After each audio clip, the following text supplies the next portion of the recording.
আজ রাখবো পরবর্তী সংবাদে। বুদ্ধ পূর্ণিমা উপলক্ষে অভিনব উদ্যোগ গ্রহণ করেছে বেনুবন বুদ্ধ বিহারের পক্ষ থেকে এবং তারা আজ ক্যান্সার হসপিটালে রোগীদের মধ্যে ফল মিষ্টি বিতরণ করেছেন। কি রয়েছে তাদের বক্তব্যের মাধ্যমে শোনাবো। আমরা পাশাপাশিতে এসেছি। আজকে যে ক্যান্সার হসপিটালে আমরা এই ফল বিতরণ করব, দান করব, জল দান করব ভগবান বুদ্ধের 2569 বুদ্ধ জয়ন্তী উপলক্ষে।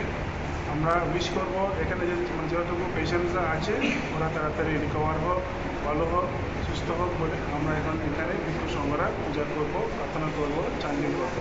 সবাই নমস্কার বলে। পরিচয়টা আপনার? আমার পরিচয় হচ্ছে আমি এই বেনুবন বুদ্ধ বিহার চিফ।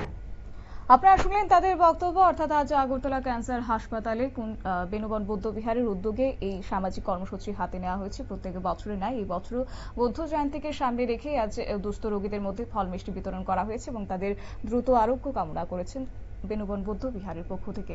নিয়ে নিচ্ছি ছোট্ট একটি বিজ্ঞাপন বিরতির সঙ্গে থাকুন।